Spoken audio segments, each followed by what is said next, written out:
Good evening, everyone. My name is Ananya. I'm a commissioning editor at HarperCollins, and on behalf of HarperCollins India, I welcome you all. Thank you so much for joining us here today. In this session, we have Sheetal Kakkar Mehra. Sheetal is India's leading executive presence coach, and she has trained numerous CEOs, and her workshops have been enormously successful in almost every leading corporate organization in the country. At the same time, Sheetal is also a best-selling author. Her previous book called Business Etiquette, which Harper had published, has sold almost 50,000 copies and has been translated in multiple languages. And we published her brilliant book called Executive Presence, The Poise Formula for Leadership, only last month. I would like Sheetal to say a little about herself and her book now. Sheetal. Thank you. Thank you. It's wonderful to be here and interact with the readers, with the audience, with the listeners. Yes, I'll just start out by telling you a little bit about the book. It took me 3 years to write the book. So I started in 2017, and the book started as a journey of understanding questions that were written to me by readers of the previous book, as well as participants from my workshop. So people had a lot of unanswered questions. I put them together and I started researching. I thought, who better to talk about executive presence than business leaders across industries who had displayed executive presence. Yeah. So I interviewed about 100 plus leaders. About 60 of them have given comments in the book as well on their views on different aspects of executive presence, and put the research together. Happy to share that it's India's first research on this very critical leadership skill called executive presence. Earlier, it was very mysterious. It was an it factor, difficult to define. People definitely knew it when they saw it, but they didn't know what were the elements of it. So yes, the POISE formula has helped define it. It's your physical presence, your online presence, your influencer skills, your stage presence, and your engagement skills. So Right. that is the book. And yes, various aspects of it have been covered in the book, a lot of research, and finally the formula emerged. And it's also a diagnostic tool because it helps people understand what are their strengths, their weaknesses, and what are the areas that they can upgrade Right. for Right. future leaders. Yes, yes. And it's also interesting because you have created, tested this proven formula. Nobody, like you said, has come up with a formula like this. You trademarked it for the book. Now, okay, first of all, we will be addressing your questions. Sheetal will be answering them for you in the last 10 to 15 minutes of the session. So if you have any questions, please feel free to leave them in the comment section. Now, Sheetal, the one thing that I've been meaning to ask you for long is that when we talk about the POISE formula, physical presence, online presence, influencer presence, stage presence, and engagement presence, is there a component which exceeds the other in terms of relevance? Because we have always heard that first impression is the last impression. When you walk into an interview room or a meeting, people are evaluating you on the basis of your personality. But we are also in the digital age now, when everybody, not everybody, but almost everyone wants to develop their online presence. There are so many influencers, so many social media heroes at this point of time. So can we say that physical presence is no longer as important as online presence, or it will always be the most first and foremost impression you'll ever make? uh, what is more crucial according to you? Honestly, it's difficult to say which one is more important and which is not important or relevant. Because if you look at physical presence, I think first impressions matter. Although it may Right. not be the last impression, but I do believe that they are important. We are constantly thin slicing and passing judgments. Even before people have opened their mouths, we have passed a lot of judgments. It's human nature. So I think physical presence matters. Body language definitely matters because it's a very strong, powerful, non-verbal communication tool. Also, it's a very critical tool for your authenticity. Be honest, if somebody says something, but their body language says something else, it raises a lot of red flags. So your body language is very important. I studied the body language of winners and came to the conclusion, which is all shared in the book, my research, that there is a certain strong body language of winners. The fact that they have powerful gestures, the fact that their verbal and non-verbal is synchronized. Also, their ability to read people. So physical presence is important. Your online presence is very important in today's digital age. In fact, we e-meet a lot of people before we meet them in person. And many times, it's a scary part, but many times based on people's online presence, you decide whether you want to meet them, do business with them, hire them, retain them, and research shows even marry them. So clearly in the personal professional world, it makes a very big difference. When it comes to your influencer skills, I think that's a very important leadership skill, and it has always been a critical leadership skill. Only the styles have changed. Earlier, it was much more authoritative, much more hierarchical. Today, it's much more collaborative. And today's influencers are leaders who have a coaching style, a mentoring style, who are able to evoke a positive response and motivate their teams. So I think influencer skills are very important. Stage presence has always been important. If you see through history, all business and political leaders have displayed a strong stage presence. It's your ability to communicate your thought to your audience in a clear, crisp, simple way. And as far as engagement skills are concerned, I think it's important as well, because internally, how you build relationships with your boss, with your peers, how you communicate with the senior leadership, with your teams, externally with clients, vendors. And today's executives, today's leaders are brand ambassadors of their companies as well. So, in which case, I think each of these is important, and none is more important or less important than the other one. Right. But these are strange times, because I read the CMI report yesterday that said that 18.9 million jobs have been lost ever since we went into lockdown, and 5 million of those salaried jobs were in July alone. And nobody was prepared to tackle COVID, and we still don't know where we are headed. This is such a strange time in history. There have been mass layoffs. Numerous experienced and talented people have been rendered jobless right now. So when in this competitive framework amidst the uncertainty, when people are looking for jobs, in your experience, what do you think recruiters or employers are looking for? And I'm asking this because if there are tips that you could share for candidates who are applying for job interviews, can you tell them a little about how they will be evaluated? What are the markers that employers will look for? In an interview. See, once you reach the interview stage, your technical skills and your intellectual skills have already been evaluated because they are on your profile. So that is in the written, and they have already seen that, they have checked if you fit in. So that is already taken care of. Now, when they call you for an interview, what are they really looking at? One, of course, they are looking to validate what you have put on paper, whether it's true or not. So they will ask you questions related to that. But after that, they are looking at various aspects of executive presence. If you really think about it, they are looking at your energy and enthusiasm. Now, in all the research that I did, and I'm sure you'll agree, whether it's a pandemic times or not, the fact is that leaders are energetic, they're enthusiastic, they convey a certain passion. Now, all that comes through in a face-to-face meeting, or when you're discussing with people, you'll have to communicate even on a Zoom call. Another aspect of it, which they are also looking at, is your communication, of course, how effectively you can put your thoughts, describe the work that you have done, which is a leadership skill. And finally, they are also looking at various other aspects, like could be your general awareness, which is an important leadership skill.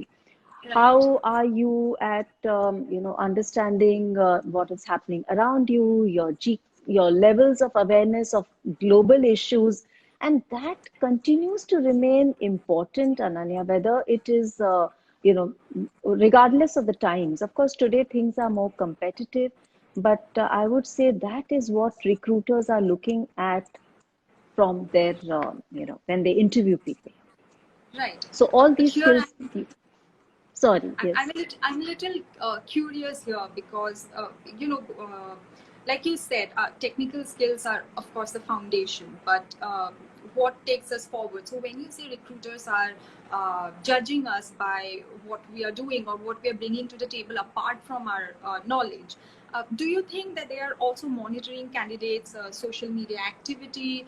Should we focus on building our maybe our personal brand when we appear for an interview? Does it give some kind of confidence for employers to interview us or trust our judgment better? Or is that too much too? See, it depends on the role and the industry.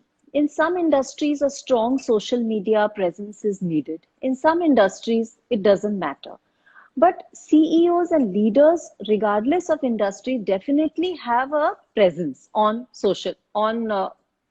on the internet. So if you put their name into Google, multiple pages of information, videos would show up. Now, if you're applying for a job, depending, of course, on the kind of job and the industry that you're in, but do make sure that you have a presence, and also make sure that you are aware of the presence that you have, because many times people leave it to chance. And I would suggest better have a neutral presence than to have a presence which is all wrong or negative.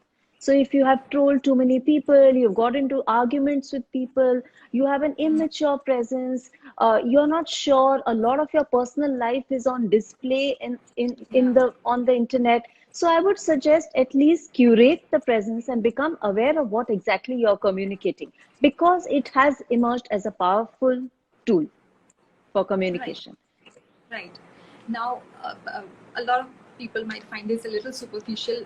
They say don't judge a book by its cover, but we are in publishing. We know that cover is very important. You know, it's artwork. So, likewise, do you think how you dress yourself to an interview is important? Is there an ideal dress code, or is it a very superficial thing to be worried about? Like I said earlier, clothes do create impact. They send out a strong nonverbal message to the person across the table. If you are dressed for the role that you want, you send out a message saying, I am serious, I am interested, and I care. If you're shabbily dressed, on the other hand, it's not about a formal business suit or a blazer, but it is your impeccable grooming. And if you are shabbily dressed, the simple message that you send out is, I don't care. And if you Yes. don't care, then you may not care about my business, you may not care about my money. So that is a very strong message to send out. So I would suggest be be well groomed, be well dressed, and be but to put your best foot forward. It matters. Right. One of the things which I really like about your book is that it is extremely detailed.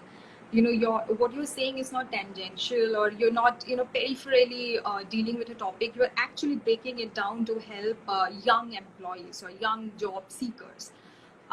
So now one of the common problems that people face in interviews, personal interviews, is because it's all about how you express yourself, what you say, how you communicate. Um, Okay, I just did that. I was about to ask you, when we have fillers like or you know what I mean, is that an error? And if it is, how do we avoid it? Okay. Why do people have these fillers? It's called verbal garbage. One is they could be buying time. So a lot of people, when they look at you or they look at the ceiling and they say, basically, what they have done is bought 5 seconds of thinking time. Now, I would suggest at that stage, But it's don't say human. these. Yeah, use Okay. a pause. Use the power of a pause, completely bring the conversation to a stop, and use that thinking time effectively. But many times people also say, oh, her, hum, because maybe it's cool, or maybe it is because they didn't know what to say. Then in which case, prepare. And if you feel you do it, it's a very simple skill to learn and unlearn. Record your conversation, play it back in your free time, and see if you feel that there is a lot of verbal garbage that you're using. Become conscious, become aware, and you can definitely weed it out. But leaders don't use verbal garbage. So it is a leadership skill to communicate crisply and effectively. And by leaders, I mean could be somebody who's a much younger leader as well, who's managing a team. But yes, communicating clearly, crisply, without verbal garbage is an asset regardless of your industry or job. Great. That's a very insightful tip. At the same time, what do you think about jokes in an interview? Should and gesticulation? Is there a limit to what you uh, have to say? Is there something like over expressing yourself, or should you really be yourself in a job interview? You have to be yourself, but you have to be the best version of yourself. So gestures are good. Gestures are strong, powerful. They help if they are synchronized with your words. They definitely communicate and enhance what you're saying. So I do believe that gestures are very powerful tools and should be used effectively. Of course, overdoing it takes away the concentration of the listener. So they start focusing on your hand movements and your gestures and less on your words. So yes, in moderation and synchronize with your words adds to your authenticity and is a very powerful tool which can be used. Regarding humor, you know, I feel that you should know people well before you use humor because the True. problem is that it may not gel well with the person across. Also, there are too many topics which are off limit. So somebody gets offended by religion, somebody else may get offended by politics, someone else may get offended by some diversity. So fun for you may not be funny for me. So I would True. suggest, unless you know people well, keep humor to minimum. Of course, of course. Okay, for professionals, so many months of this year went for us in adapting to the work from home pattern. And your book is among the few first books that had a special chapter on work from home, which was also very detailed and really helpful and insightful, for people like us who had just started to work from home. Now, working from home, despite how productive and cost efficient and time efficient it is, I know many people who started to feel very lazy, at least in the beginning, and we tend to slouch a lot when we are in our comfort zone, when we are at home, and the sleep cycle is disrupted at times. We lose all track of time. So and there is always the possibility that when people go back to office after spending so many times comfortably so many months comfortably at home, we may tend to get a little cranky. So I think there has been a dip in the traditional notion of discipline. So if I have to ask you for 3 tips for people to bring in work-life balance, especially when they're working from home, what would your suggestions be? Um, Firstly, I would say take care of your physical needs, whether it is sleeping or eating. Now, good offices don't come with fully fitted pantries, but homes do. So, exercising, stretching. So, I think make sure that you know you're physically fit because it can definitely impact that. Secondly, create a work zone so that you have a special area in your home or whatever else. It could be a small area. I know homes are cramped, but create a work zone so that when you sit there, automatically you go into the work mode. Carve out your work timings also. That's very important. You know, the biggest challenge people have today is they are facing burnout. They are Yeah. constantly juggling personal, professional tasks, running from one to the other, multitasking, which has taken away the focus, increased their stress level. So definitely carve out certain timings in tune with your work as well as your family needs, where you can sit down and focus. And those could be 2 hours or 3 hours thrice a day if you need to. So look at your own structure and communicate that to your boss and your teams that this is the time that I'm available on the phone and rest of the time I'll be accessing my WhatsApp. So what is the communication pattern you are setting up? Please make sure that you are open, transparent, and honest about it.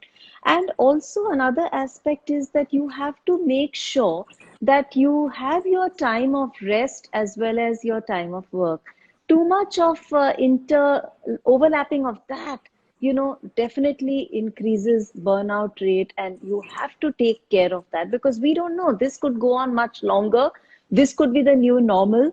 And who knows, workplaces may evolve, change, and the flexible future may look like a hybrid version of work from office and work from home. So I think also make in one more point is to make infrastructure investments, whether it is a good chair or good level desk, table where you could place your laptop. So do make those investments because it is going to be good for you in the long run because we don't know how long this could last. Yeah, right. But you also suggest a few creative suggestions, such as meeting colleagues over virtual coffee Yeah. or lunch and talking to each other, not only communicating when it comes to work calls. So do you think that helps in building professional camaraderie when we are working from home? 100%. See, when we went to office, we had so many gaps in our workday where we would walk across to the coffee machine, you walk to the water cooler, you go to the next cubicle and you start chatting with somebody, even if it is to get a little bit of information. Meetings were not back to back. There was always a time that you walked to the conference room. Somebody was late, so you sat in the conference room for 5 minutes, had a bottle of water. So there were gaps in between. Today, those gaps are gone because life has become a half an hour slot. Everything is a half an hour slot. So that is definitely a problem. And also, I feel that, business has become too transactional, whether it is internal or external. People call each other only when they need something. So that small talk, that team building, that The informal human connection. conversations that we had have all gone away. So yes, having a drink together at 7 p.m. on a Friday, or having a coffee on a weekday at 4:30, or delivering a pizza to every team member and having a triangle together. Many companies are even creative. They say, like bring your child along for a 15-minute call so everybody can interact, or bring your pet, or bring a parent, or a family member. So, they have tried various formats, and I think it's superb because it works as a socio-business conversation. People are happy to discuss things which are not related to work. And yeah, it works towards team building and building a healthy work relationships, which we took Right. for granted when we went to office. Do you have any tips for managers and employers, maybe, because you do mention in your book that emails could at times be restricting, and we are all operating in the digital space now. We don't see each other, so our messages can be wrongly conveyed at times. So what should managers do to ensure that work is being done on time and conducted well, and at the same time ensure that no team member is burdened with more work than they need to do? Superb point. I think just if I could sum it up, it would just be one word: show empathy. I think they have to show empathy. They have to realize that one, Indian homes are multi-generational. So there are lots of homes with parents, grandparents, children. Kids have transitioned to online classes. All family members are in the same cramped space. Real estate cost is very high in our country. So in which case homes are smaller. We don't have the luxury of space. So people are stressed, they are working, they are doing their jobs, productivity is bound to suffer, and infrastructure is many times poor. They may not be able to activate the video because of Wi-Fi problems. So multiple Yeah. reasons, and infrastructure and cultural issues. So I think, yes, show empathy. Also, Right. productivity is going to suffer, and take a little, little benevolent view to that. And in fact, I'd like to, I was reading this on the internet about the CEO of this company called Telenor, and he had spoken very well. He said, he's a big believer of flexi future. And he said that companies should look at it as a loose, tight formula. Tight Okay. when it comes to setting the goals, loose when it comes to allowing employees freedom and empowering them and giving them the space to do things in their own time at their own speed, and then tight when it comes to deadlines and follow up. So I think, yes, micromanaging is passé. Give people the deliverables. Management style should definitely, managers should become much more, as I said, coaching and mentoring oriented instead of, instead of supervision. And deliverable should also change, in which case it is more on what is your productivity and deliverable, and not the number of hours you put in. So I think Right. workplaces also have to change, evolve, and managers have to. And yes, empathy remains a central theme. Hmm. Hmm. So, you pointed out a lot of practical problems, especially in the Indian context. So, another practical issue that I can see is that, this year the economy has been hit hard, the global economy at that. And a lot of people, middle class people, especially in India, may be dependent on, say, their appraisals or yearly bonuses, especially if they had loans to repay, or if they wanted to invest better in future. Now, and these are things which are not under anyone's control. So now if an employee wants to ask for a raise or a promotion, what is the polite way of doing that? You know, Ananya, this has been a very tough year. This, the pandemic has impacted every company, every country, every economy. And an event like this has not happened in decades. So I don't see too many increments, rare promotions in this year because companies will also take long to recover. And but yes, who knows? In the next 18 to 24 months, countries and companies and economies could bounce back. And at that stage, of course, we there could be a market correction of salaries, and they would that would happen. But currently, I don't see too much of promotions or asking for a raise. But having said that, continue to do good work and make investments in yourself. Keep upskilling and make sure that you stay competitive, you stay relevant, and you do good work so that you're in the top two quartiles, and that gives you a competitive edge in good and bad times. Right.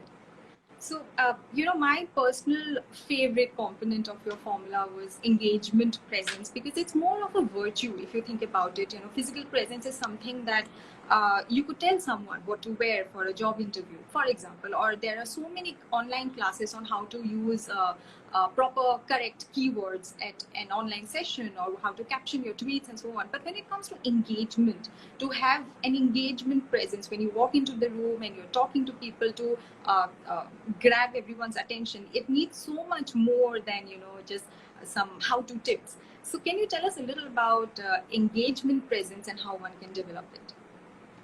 You know, leaders have a strong engagement presence where they engage extremely well with all stakeholders. So could be the junior most person in the company, could be board directors, investors.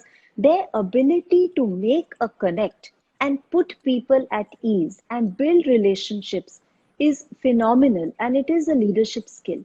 Whether it is something like an icebreaker or a small talk, or it could be their ability to speak to a junior person or connect with people across all levels, but they connect and build relationships internally and externally. So, to help the readers, I have divided the book, the engagement presence, into internal presence and then virtual presence, because today global teams, global vendors, clients, bosses, thanks to matrix reporting, sitting in different parts of the world, as well as, of course, connecting with clients. So, yes, engagement presence is very important. How you connect with people, how you present yourself, the homework that you do when you connect with people is very important, because a lot of work is pre-meeting research, which many times gets ignored or shortchanged. So, yes, first do your research, get your data points right, connect with people, leave a strong, powerful impact, have a strong presence so that people can remember you, put them at ease,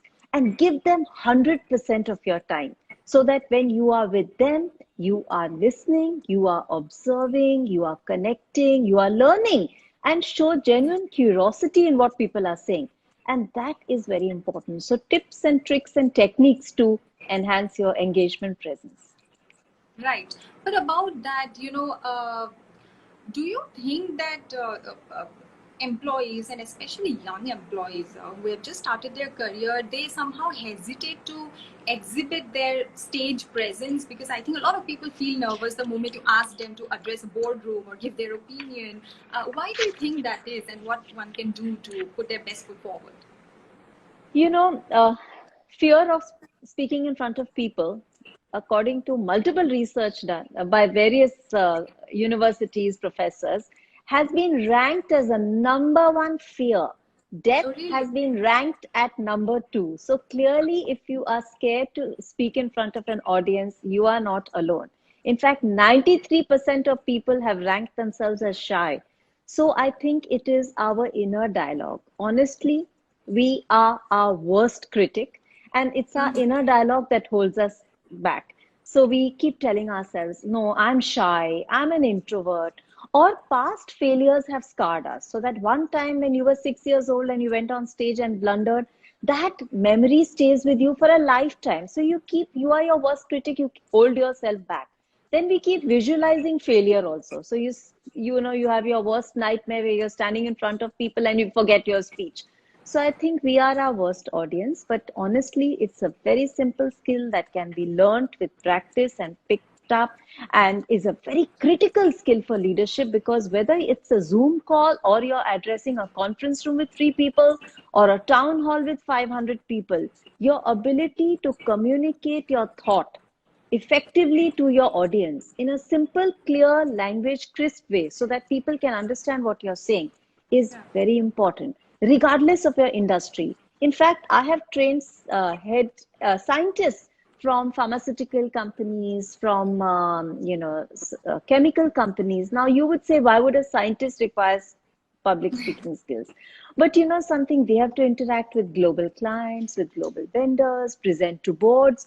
So they need that skill. Now you would say, why would a company secretary or a CFO need the skill? But they're constantly interacting with bankers, investors, board members. So I think even creative professionals I have coached who have required this skill, because when you are presenting your ideas to a production house or to a CEO or to an investor, you need the skill. Startup, entrepreneurs all need that skill. So yes, Right. your ability to present to an audience is an important skill, because you're presenting your ideas, your thoughts, and getting buy-ins from them. So that's Right. important. That's great.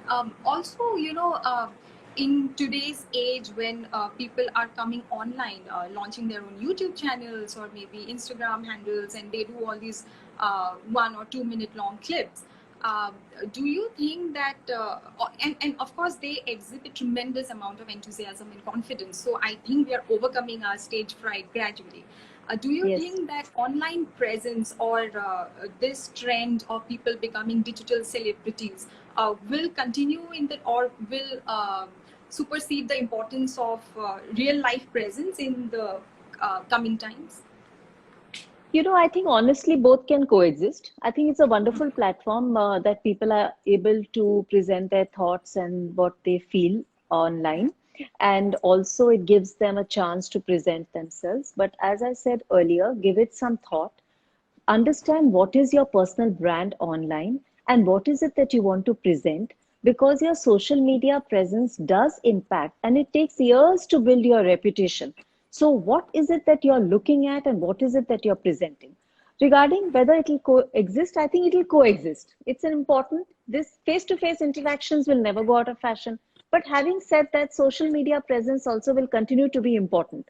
So yes, both can beautifully coexist, but they have to be synchronized and you have to present your authentic version, because if you are something else in real life and different on social media, it's a problem. Yeah. Secondly, if you are working for a corporation, then there are certain expectations from you as to what is acceptable and what is not. So I would highly recommend that you read your corporate policy on social media and make sure that you're aware of what is acceptable to your employer and what is not, True. because there are True. legal issues around that as well. Yeah. Yeah. Yeah, but Now, of course, if you are an activist, if you are a journalist, if you are, an entrepreneur, you have much more. You could be much more vocal out there, because you're not governed by too many rules of or guidelines of the employer. I agree. Uh, Okay, very quickly, we have reached the last question.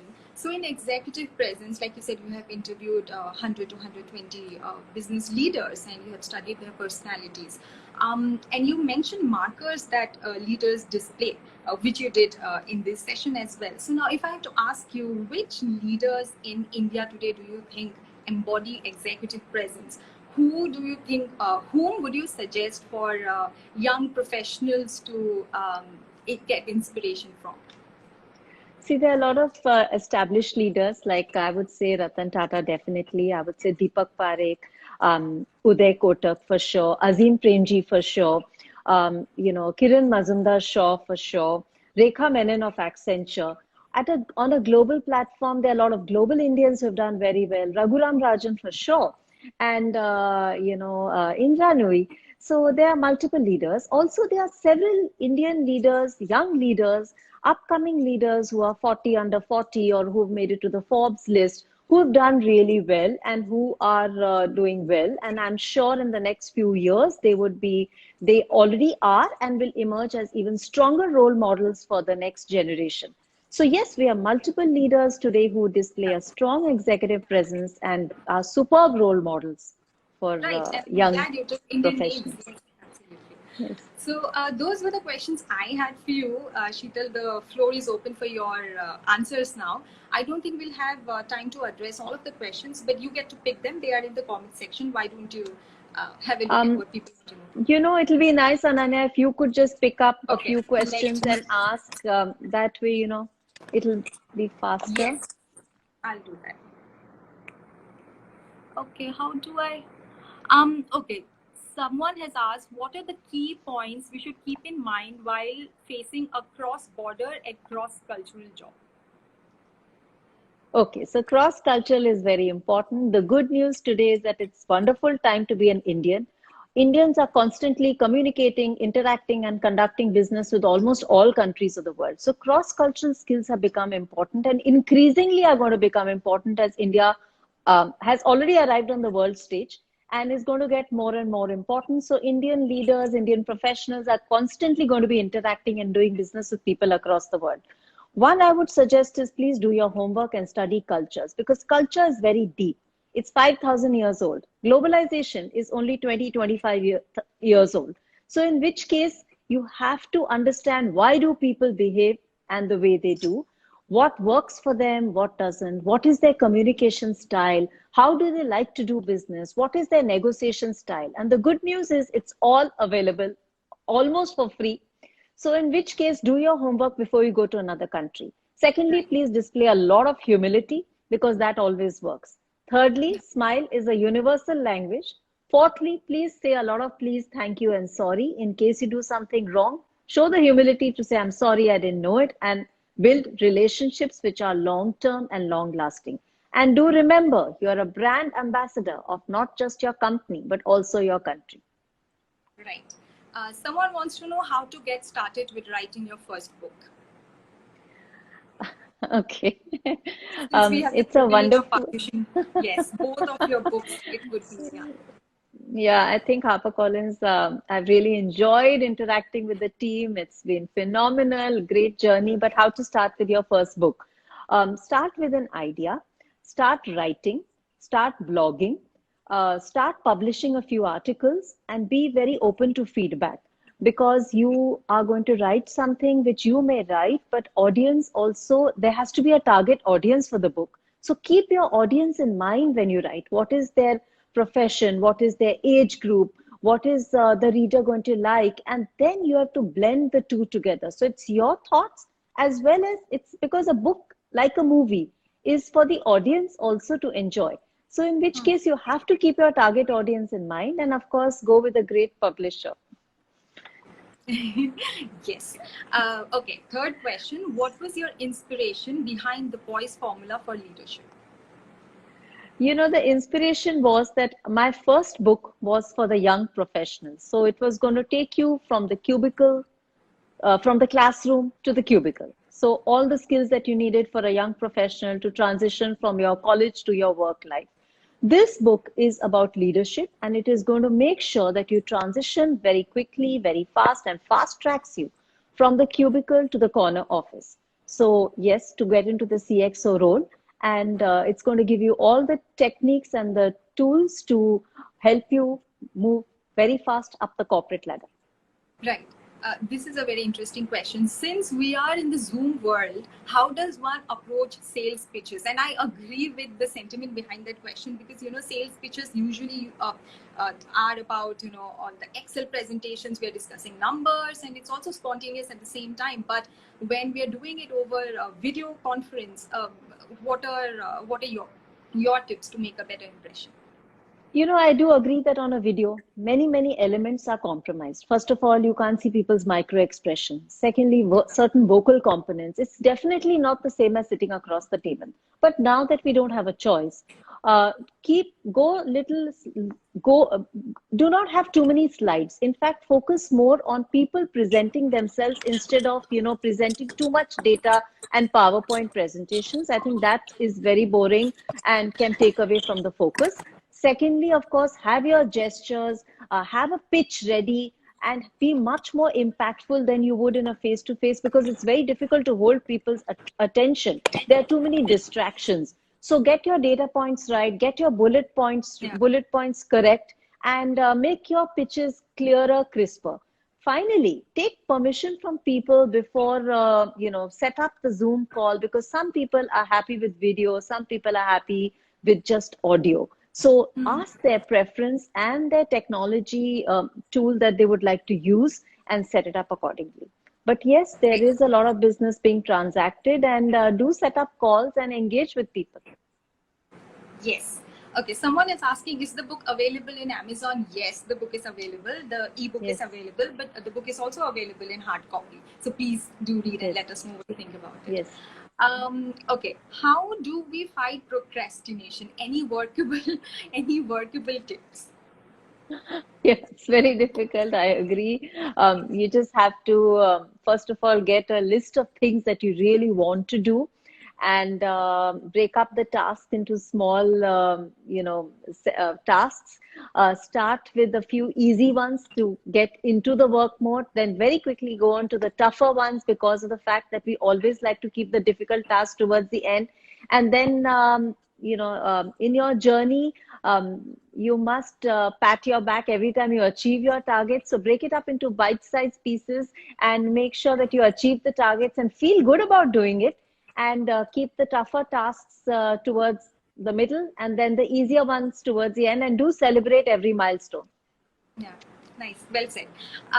Okay, interesting question, because your book is on leadership. So you cannot afford to have writer's block, but somebody wants to know, how do you overcome writer's block? I did have it initially because I had to get everything together. But yes, I did overcome it. I took a sabbatical for a few weeks, and really focused on getting all the research together and framing my questions, contacting people. But I had to go back to the drawing board and get the strategy. And that was how I got over it. But honestly, it was not too much of a writer's block. So maybe I'm not in a position to answer that question. Okay. The next question is, what are your top 3 tips to individuals who are transitioning into senior leadership? Thank you for asking that question. I think it's a really sensible and sensitive question to ask, especially if you're joining senior leadership.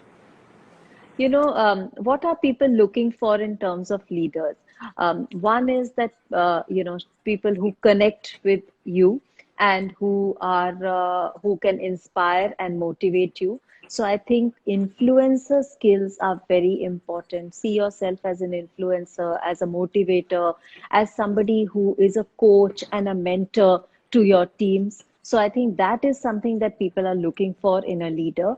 People are also looking for leaders who are role models. So you definitely have to walk the talk and transition and get into that role. People are also looking for leaders who are decision makers. So that is very important, and you will match their expectations, because everyone looks up to leaders for decision making. And we have seen this in times of a crisis. All the more reason that people are looking at leaders, whether it is communicating or over communicating, telling the facts how they are. We've seen it all during the current crisis, because there's so much of fake news, information, rumors, gossip. So people are always looking for leaders who are giving us facts, who are communicating timely, who are giving us the correct information. So I think leadership, yes, definitely, they are looking for role models, and they look up to you. So you have to live up to that. Right. Since we're running out of time, I'll just merge the next 2 questions, because they're more or less similar. A, what are your suggestions for new writers? And B, how can one read more? For new writers, yes, you have to. I think it's a wonderful journey to write. So if you're hesitating, I would suggest don't. Get your writing together. As I said, start with a blog, start with publishing a few articles on, it could be like a networking platform. Yeah. So start your journey. Also be open to feedback. Show to a few people and ask them honest feedback, and do not get emotional about the feedback. Instead, look at it very objectively and understand the feedback. But do start the journey, and start writing. That's all. And many things you will like, many things you will dislike, many things later you'll reject. Like when I wrote this first book, it was 500 pages. This book also was 400 pages, and we had to finally, cut it down. So you may overwrite, you may write things that you don't agree with later, but just write, and then later you can put it together. So a book is not going to happen in one shot, but it will be multiple things that you put together, unless of course you're writing a fiction or a story, which I'm not an authority on, so I can't tell you that. But yes, you should start writing, and the journey will start. Yes, and regarding that, somebody has asked, what is that one quality that an author should have? Is there any one specific quality that's a requirement? I think it is just to get into the discipline of just writing, Very and true. enjoy writing and enjoy reading. And that is important. And otherwise, I don't, just the discipline of writing. It could be writing 10 minutes a day, but yes, definitely writing something. And it's a joyful journey. The initial hesitation is a lot. And don't be a perfectionist. Don't be very harsh on yourself. Don't get it right the first time. It's not going to happen. But just start writing. Yeah, yeah. Or Well as today it is, start typing. said. Yeah. Okay, I think this could be the last one we take. At the time of a pandemic, where do beginners go? Tough. How It's do been a they tough. streamline their search? Yes, yes. Yeah, that means as they want to enter the corporate world, I would say this has been the toughest year. When you must have joined your training or your professional qualification, the universities, the colleges, you would have never expected, and nobody could have guessed that things would pan out like this. It's been a very tough year. But and job markets are difficult. I hope and pray that things get better. But as things stand currently, one, just continue your learning journey. Two, do internships if you have to keep in touch with your skill. Don't get disheartened. Stay motivated. Stay physically fit. Connect a lot with your friends so that you stay in good your mental, physical well-being, and do keep polishing and practicing your trade. So if you may not get your ideal, you may not get your ideal job, but you may have need to work for an NGO, or you may need to work at a lower level, or you may work in a job that's 60% of what you dreamt of. Take it, because it's better to stay in tune with in touch with the industry and keep upskilling. There are a lot of online courses which are very easily, cheaply available. So do a lot of, it's a great time to, polish your skills, to learn something new. It could even be a hobby. Stay positive, Yeah. stay fit, stay motivated, and I'm sure things will work out. There is light at the end of the tunnel. Yes, yes, very well said, Sheetal. And thank you so much for your time and your insightful tips. Those were the Thank questions I you. had for you, and I think we have addressed almost all the questions that our viewers asked. Thank you so much for joining. We can Thank end the you. session now, and viewers, so many thanks for joining, and have a good day. Okay, Thank you. Thank you for joining in. Thanks a lot. bye. Bye.